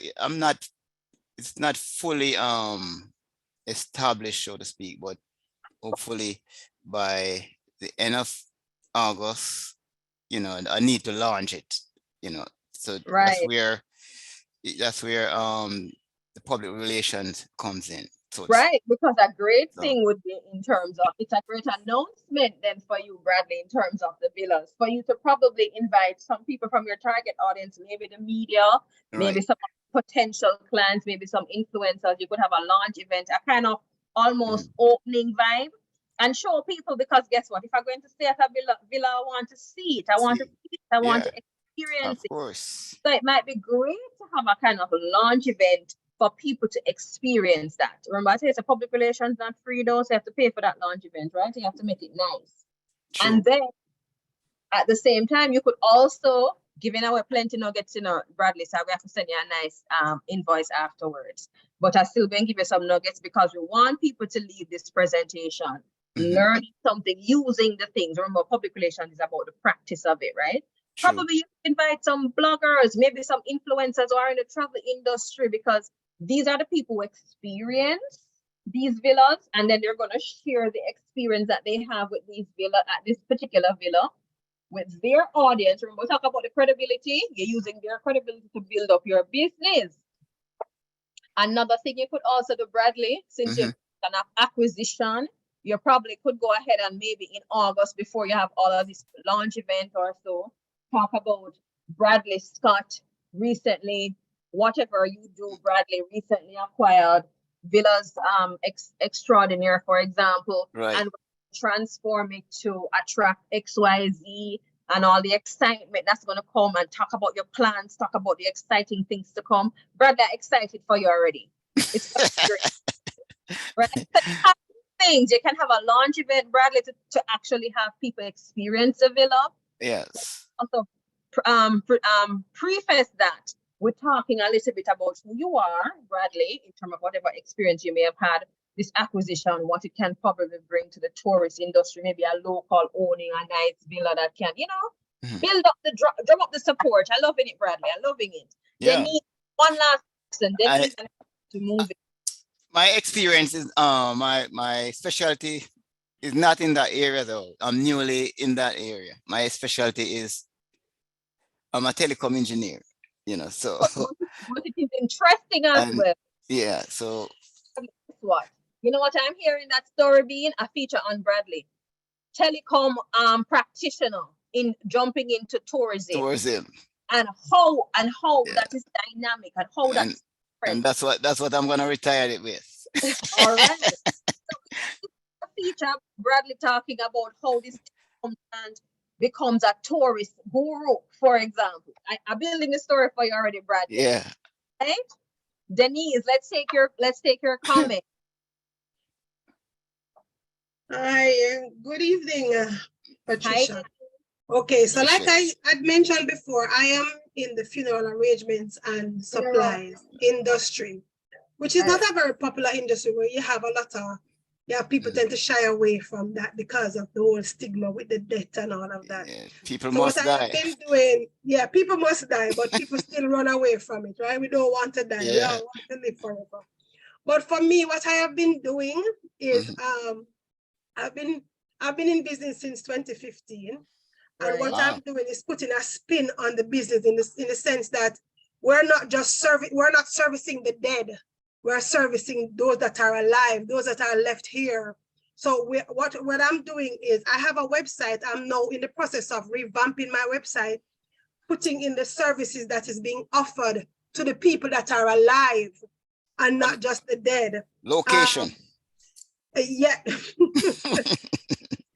Yeah, so it's associated with the whole funeral, but it's services to the live persons, people that are alive and not just the dead, because the dead don't know anything. The dead don't know what is being done to them. So it's the persons who are alive, who are left here, the relatives, you know, it's their need that we're supplying. So what I'm doing is putting a spin on it and revamping my website using social media, Instagram, Facebook, putting up stuff. Right now I'm doing a grief counseling content on social media through my social media page. So we're posting things how you can help persons who are grieving, or you can identify persons who are grieving. These are things that have nothing to do with the dead, but for those who are alive.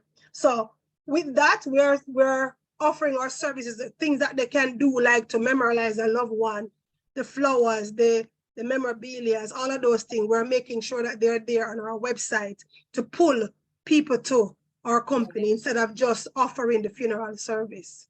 Denise, I'm going to be out of time soon, so I'm not going to be able to allow you to have a detailed conversation. I love That's fine. I'm finished, Patricia.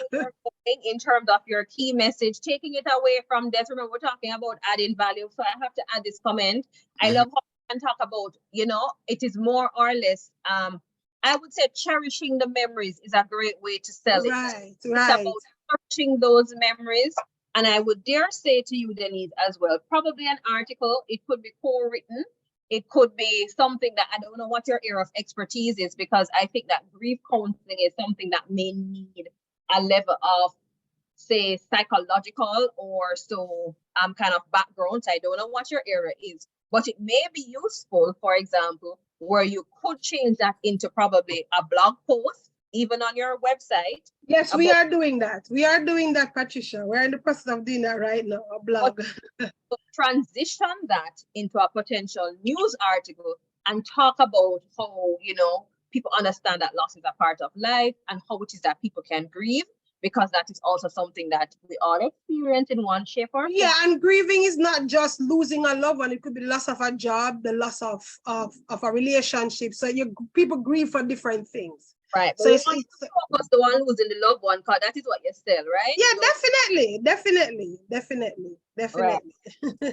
So those are, again, we talk about how you can use it, and we're seeing where different businesses can actually use the various tools. We talk about a news release, we talk about an announcement, where you talk about a feature article. A feature article is just usually something that is more, I will call it a lighter story, where usually it's about, say, a personality piece. We're talking about Bradley talking about his jump from telecoms to tourism, for example, as a feature article.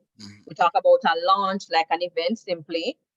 We talked about philanthropy. It could come out in the way of sponsorship, scholarships. There's a lot of education going around right now. So lots of companies might be sponsoring different scholarships and things like that. We can talk about that as one aspect. We talk about talking about your people and your culture, and the people don't have to be just the CEO. It could be a CEO, but it doesn't have to be.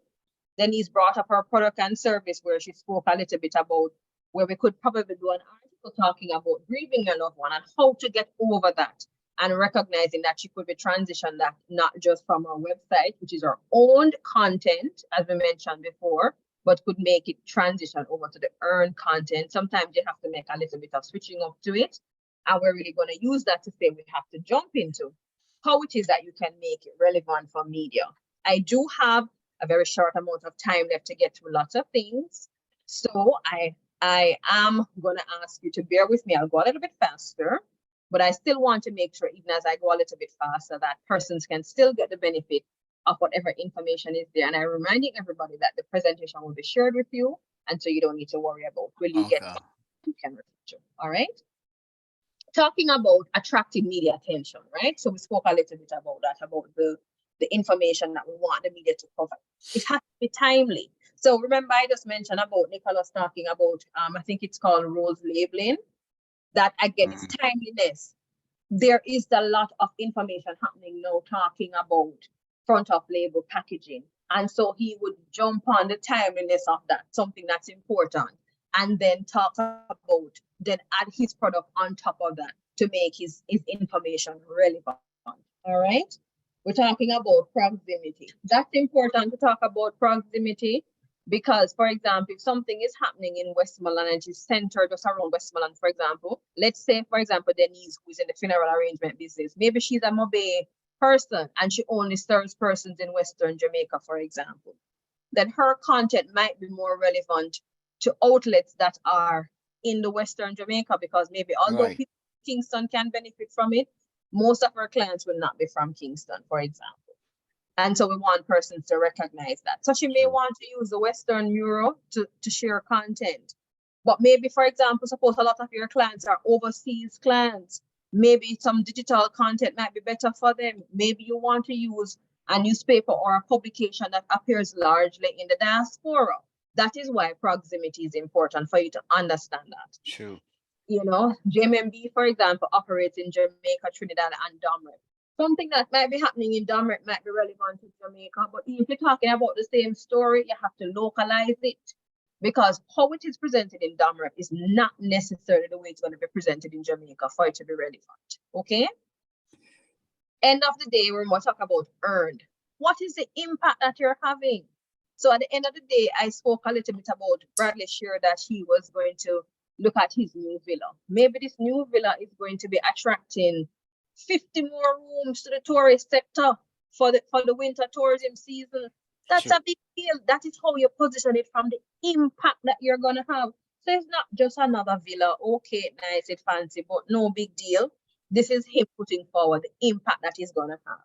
We're talking about philanthropy. Maybe you're a small business and you can't give $5 million towards scholarships. But maybe what you could say is that you have helped if it's one person. You could have probably looked at it and said that you have helped one person in this particular community to be the first person from this community to graduate from True. university. That does sound more exciting to everybody. Absolutely. It does be 250, you know. Yeah. But put it forward as whatever That's my plan. help You touch a bit of my plan right there. first person in community XYZ to graduate with a first degree. That's so good to people. People are excited about that.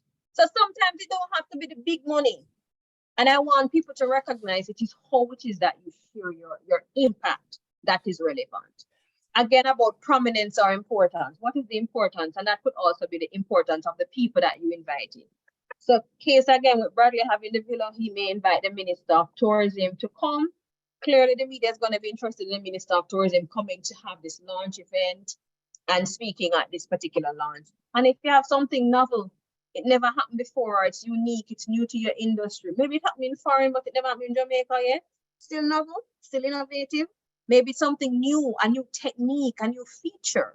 People are interested in those things. Maybe you're serving in a new area. People are interested in those things. So it is about sharing that information with the relevant publics, whether it is the media, it might be your clients as well. All right. We're going to get into how you do your write a press release.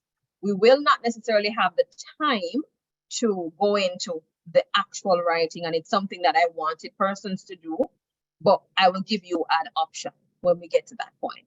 So a press release is a very common thing in public relations, which is why I pulled this out as one thing I want you to know how to write, or when you get one from an agency, because I recognize that this might not be your area of genius. It's not your area of expertise, and that's okay. Some people will go the route of trying to do it themselves. Some persons will hire a practitioner or a consultant to do it for you. And that is also fine. And we recognize that, and we are supportive of that. But we recognize it depends on your budget, your business, and maybe the level of complexity. It might be easier to do it in-house. And even if you have it done externally, you want to know that it is done to the standard that you want it to. So somebody isn't just able to present you with something, and you might say, okay, consider these options. I did this workshop recently, and this is one area that we could consider. All right. So that is also how you can put your knowledge into practice. So a press release has to have a headline, right? Every story has to have a headline. It has to grab your attention. It has to be something that people know. Okay, I want to read this. Remember, we just spoke about XYZ company helps to make so-and-so the first graduate in XYZ town. Sorry, that's a headline, for example, right? Or it could just be John Doe's Enterprises provide $7 million in scholarships, right? A headline. You need some story. The story has to have a headline as a news release. You have to have a good introduction. Introduction is key. We also call it a lead. Every story has to have a good introduction, right? If the story boring, if the introduction boring, the good thing is, so if I started out boring, you're probably tuned me out, right? You're not waiting to get to the middle of it. Probably with the presentation, since you already signed up, you feel bad for me, you stay. But the thing is, if you never had the story starting out great, it's unlikely I'm going to continue. And so you need to make sure your lead story gets to the point, your lead paragraph gets to the point quickly, try and keep it short, and also make sure that it is interesting. If it's not interesting, you will lose your audience right away and people are not going to go further, right? It's also very important for you to, and I'm going to just tell you quickly what is involved in that. It's very good as well to put a quote or two, or usually depends on the length of it, up to 4 quotes in it. So the quote is simply something that an expert says. The expert could be you, right? So if it's your area of expertise, if it's a feature article, for example, about you, the personality, clearly it's going to be a lot about you sharing your story, right? But then again, suppose it is the product. Maybe it is not you who will be the person. Suppose it is that you have an IT company and it might be your CIO, your chief information officer, who will be quoted about this innovative new aspect to the line of services that you're offering and why it's going to make a big difference in your industry, right? The quote would come from the relevant person. And then, of course, you speak about anything else that you may have, maybe a strategic direction, another thing that is coming. Oftentimes, you refer to something else that you would have done as a company and how you're building on this. So let's say we did a philanthropy thing before, and we gave $5 million this year, but we want to talk about our overall investment in this community, and we have also done sports days with them. We have supported the football club and so on. You can talk about that, right? And everything has to have an end. So after you're finished writing it, you just say end. Simple the word end, just so that they know that they don't miss any information, right? You also need to make sure, very importantly, you have some contact information, whoever the person should call if they need additional information. Email and telephone is great, because if there's any point of clarification for the media, they want to be able to reach out to somebody directly. Don't put 998-5222, because that's going to the operator. Put it to a direct person, okay? The media is not going to be trying to hunt through on a very breaking story to say, oh, I got the story from XYZ organization. I'm trying to find out who might be the managing director and I want to talk to him or her. No. If it is you who are the person who is doing the marketing for the organization, or you have a marketing head or so on, or a public relations freelancer, you put a contact that they can reach a person, right? And if you have any specific notes to the editor. So this is what it is going to look like, right?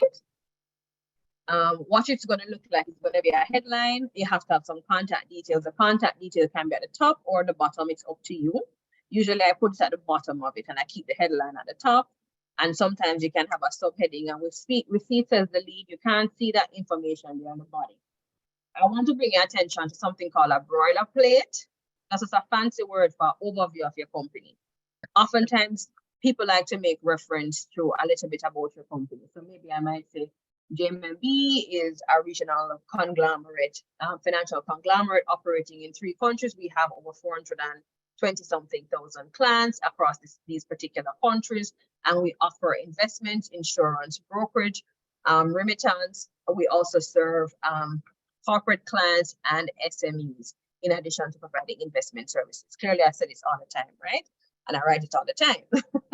But it's something very similar that you can have for your company, just in case they want to make reference to what your company does. All right. And then remember, I just spoke about the most important sentence in any article is the first one. If it doesn't induce the reader to proceed to the second sentence, the article is dead. So please make sure it's interesting, not sensational, unless you're trying to get something published in a sensational kind of outlet. Then yes, okay? What we want is spontaneity and interest, not sensation. Difference, all right? We mentioned about writing your lead paragraph very quickly. It has to be concise. Don't make it too long. People can lose interest, right? Think about what is newsworthy. What would you want to hear? Include your organization's name from day one so that the person isn't trying to figure out who are they talking about, right? Make it clear from the first paragraph who is doing this specific thing. If we're having an announcement that what is it now? Villas Extraordinaire. Let's say in a year you're acquiring another company. Villas Extraordinaire has, after 1 year of operation, acquired Villas 2. And we have now expanded to 100. Boutique villa, boutique B&B villa, something. Another one. Has acquired another company. They get to the point. I don't need to read 6 paragraphs to know who did the acquisition. That's what the 5 W's are for. Who did the acquisition? What they did the acquisition. When they did the acquisition, they did it last month. They closed the deal last month. Where they did the acquisition, they did the acquisition in Jamaica with a company called Villas 2. And how they did it, they signed an alliance or something, right? Get to the point. Grab their attention. And again, it has to also talk about mutual benefit. What's in this for the media? What's in this for the reader? If I'm not interested in this, if this is not something for me, then why would I keep reading? All right? Excuse me, please, Pat? Yes. Hi, I'm Anna. Hi. Could you just, hi, I'm in customer service training. So I have a company, and Taylor and Associates. Okay. Right. But could you just repeat? I didn't hear your description of the WIFIM. Okay. That's what is in it for me. WIFM. Okay. That's what it means. What's in it for me? So again, it is what is in it for the person who is reading, or the media, or whoever you're trying to get their attention, right? The reason why you guys came to this workshop today, now, what is in it for you? You want to know how I can use public relations to leverage my business. That's what is in it for you, you know. If you would ever see some value in it, you're not coming. Because you could have spent a good hour and a half doing something else, working on your business, making some more money, right? It's what is in it for you. So again, you want to get to that point in the first paragraph and then develop that quickly. Don't say more than you have to say and finish, right? This is something I'm going to ask you to do on your own. And then I will say, as many persons who share this by next week, I'll take a look at it and I will give individual feedback around it. You don't have to do it. It's not mandatory. It's just if you want to try it out because you may be interested in writing a new story, right? And to kind of get a sense as to maybe what you did great and what you didn't do so great and how you can improve it, okay? If you also want to write your own first paragraph and share with me and give me a little bit of a context, that's fine. I can look at it for you as well and share some feedback around it, right? So this was just how it is that you wrote a lead and just to explain how it would work, right? I just gave some basic information. We won't have the time to go into this, unfortunately, because I'm out of time. I'm asking for about 5 more minutes so I can kind of wrap things up and kind of get through 1 or 2 more things. Unless if I get an overwhelming ask, or let me just explain how it is that you could write this lead, then I will give an example, or if somebody can share. We have the time? No, don't have the time. I'm fine either way, because I recognize I'm over time. It's now 8:14. So we'll definitely be sending out the presentation so they'll get a chance to go through it. And if you have any questions, you can always feel free to send us an email. I am volunteering for Patricia that she will definitely give us a response. Yes, definitely will. All right. All right, so the quickly a headline, I did mention it before that your headline needs to be short, it needs to be catchy. A good way to do it is use an action word. So like I spoke about, XYZ organization gives $5 million to XYZ school, right? So the action word, clearly everybody know the verbs, we use that because people then know what it is that you're doing.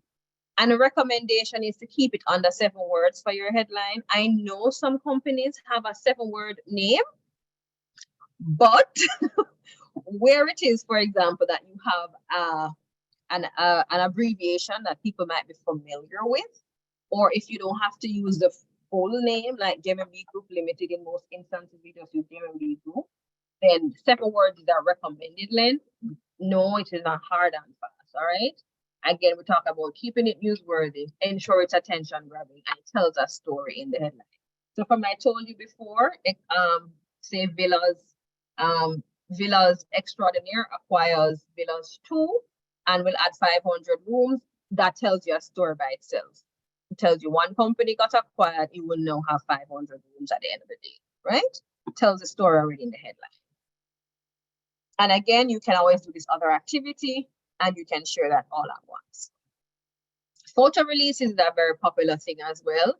Bradley will need this from his product launch, where he will have a lot of persons coming out and having a photo release, right? The photo releases are very simple. All it really is a photograph that is telling a story. A picture says 1,000 words. So make sure that the picture says something. Not a picture with me looking like this, right? That's not what you're sharing. Why would you want to have a photo of your guest looking like that? So recognize that the picture should tell a story, okay? And if the picture tells a story, you share what that pretty much is. Again, it's great to highlight your branding, so where it might be applicable. Don't overdo it. Don't try to have a branded everything. But subtle ways might be, for example, let's say it's a JMMB tea party. You have a JMMB cup in hand, taking a photo, drinking it. Make sure the branding turn around. Don't overdo it, okay? Maybe it might be near to the banner. What I want you to understand though, like everything in public relations, it is time sensitive. So if Bradley has this event on September 3rd, and he's sending out these photo releases on September 25th, it's going to the garbage. Nobody's interested in that story typically 2-3 weeks later. So those things are some things to be very clear around. Most times, 2 days is max, right? And that includes if it's a weekend, by the way. How many days prior? So if you have had an event, say, for example, on a Friday, ideally, you should have your news story, depends on the nature of the events, out the following day, 2 days. Very few instances, maybe you can even push it to 3-4 days. But the ideal is no more than 2 days, okay? Especially, and again, it is also dependent on other little factors, which would have to get into on another forum or on a one, right? Right, yeah. Again, it's also important if you're sharing a story, even though a picture tells 1,000 words, provide some background information. So this is about whatever the context of the photos would be. So maybe you had an event, you tell what the event was. Something to always remember, something you would have learned in school always, who, what, where, when, how. So whatever company hosted this event, why it was for, how much. It's different. That's it. Yes, and then you talk a little bit about words. How many persons probably. 1, 2, 3, 4. If it's a food event, you talk a little bit about the food. I want to underscore this, please. High resolution pictures. I know we all have iPhones. I know we all have great phones, but in most instances, these phones are not competition for a professional camera. So please invest in a professional photographer for your events and to take your professional photos. All right. Here are some examples of some photo releases. Again, you notice the branding in the background here with that. And again, branding here. Notice how they are subtle, not overdoing it. Okay, you seen that? And it shows how the product is being used. So you see the branding coming out. You see that it tells you from left to right who the people are. You won't see the part about what the event is about because of how I use the information here. But you would have seen that in the entire, right? Quickly, you can look at this on your own in terms of how you build relationships with the media. I just want to point out 2 or 3 things from here, and it is to do your homework when you're building relationships with the media. Doing your homework simply means every media house might not be for you. So if you are in a specialized industry, you may not necessarily be targeting a specific or every media house. You may also be offering something that it is better suited for a specific beat or topical area is what it simply means. So JMMB is a financial conglomerate. So a lot of our news will be directed to business section of the newspaper. Doesn't mean we don't have other things that can fall in lifestyle or can't fall into news, but bear in mind what you're selling.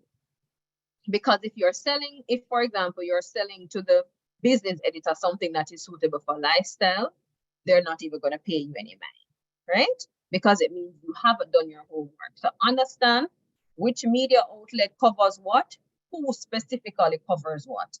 An easy way to find that out is simply go to the newspaper or go to the article or go to the station or so on and look at it for yourself and see the names listed under the particular thing or something that's similar to yours. All right. Again, it's about mutual benefit. Don't call the media when you have nothing to say. It needs to be something that is of interest, and we spoke a little bit about newsworthiness. Okay. The other thing as well is invest in media training. I know some prime persons are a little bit skeptical of the media. They don't like the media. The media can twist your words, whatever it is. Invest in media training because that will help you to deal better with the media. I want to underscore one point in terms of the don'ts. Never go off the record about something that you're not comfortable being on the record. There is no such thing. Remember, I said to you, nobody's your friend in this thing. This is what it is.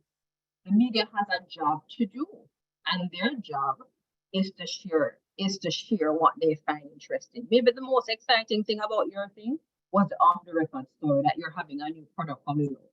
If you said it off the record, you still said it, and so it can still make the papers. Okay, so let us be abundantly clear around that. And then we get quickly into the matter of measurement. We spoke a little bit about this in terms of having clear objectives helps you to know what kind of input would have been needed. So if you knew that you were going to have an objective of raising a certain amount of revenue by a certain time, you know what you're going to need to do. If you're selling a product, clearly the product needs to be available, right? So you have to have those inputs. You know what kind of activities you'd have done from a communication perspective to get that done.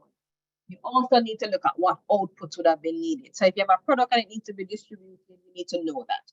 What kind of exposure did you need to let people know that you're selling this particular product or services?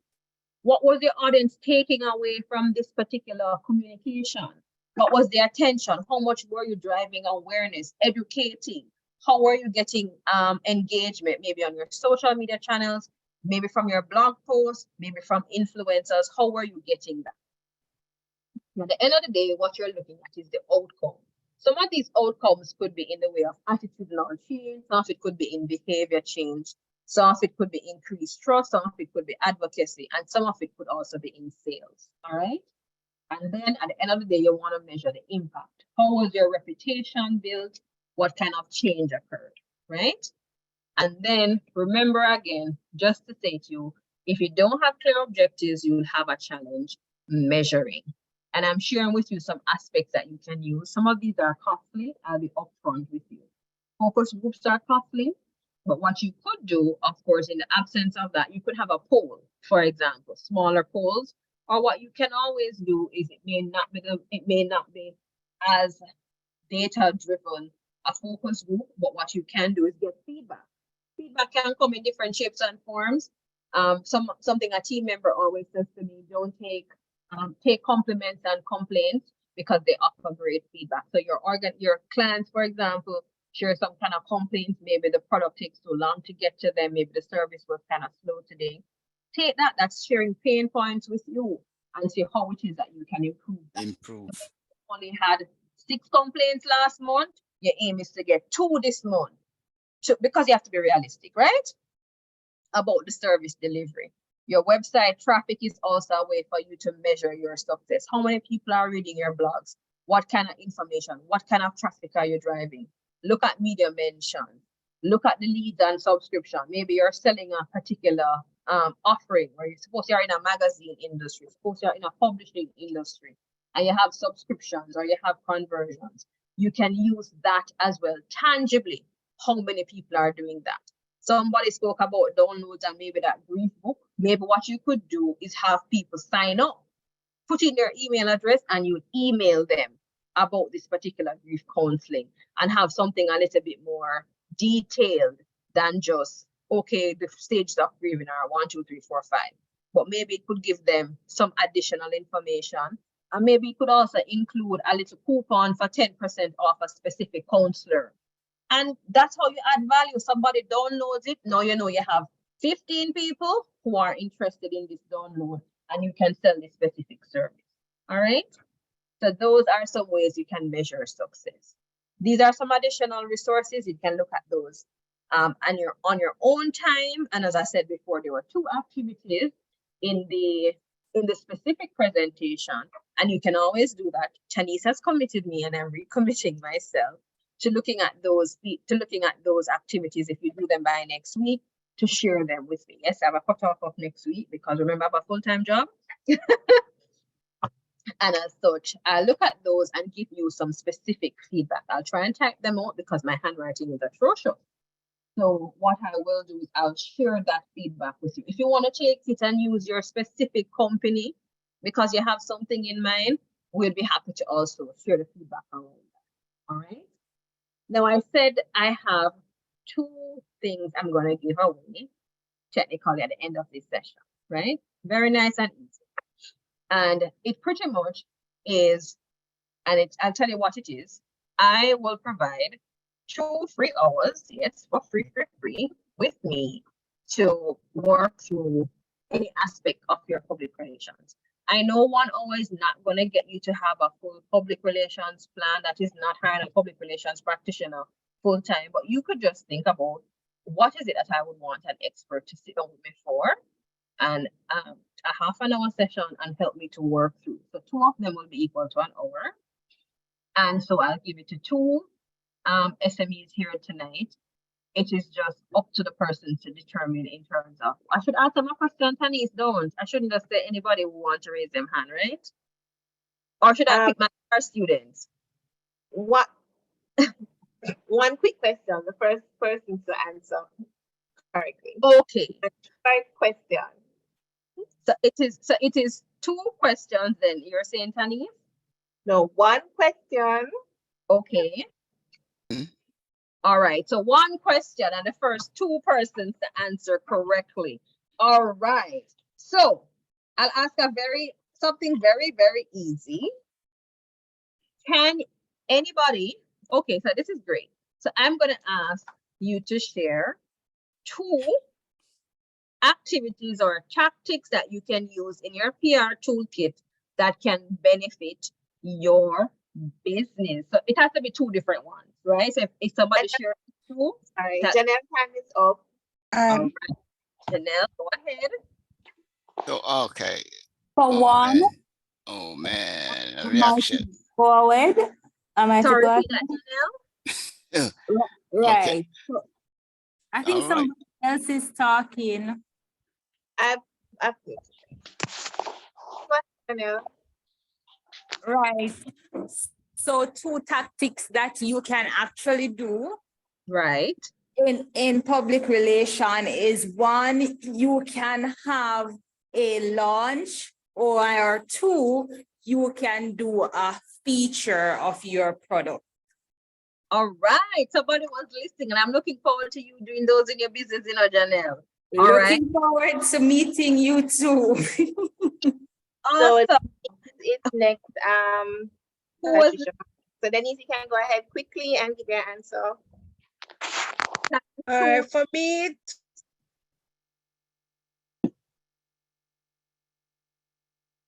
Go ahead, Denise. I'm sorry, I thought I had unmute, sorry.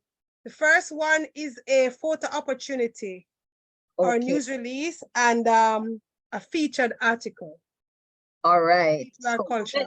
She mentioned feature already, but a photo is one by itself, a news release is one by itself, and a feature was mentioned already. You can have different types of feature, to be honest with you. Philanthropy, I'm talking about the photo in the philanthropy where you help somebody right to do something. Perfect. Those are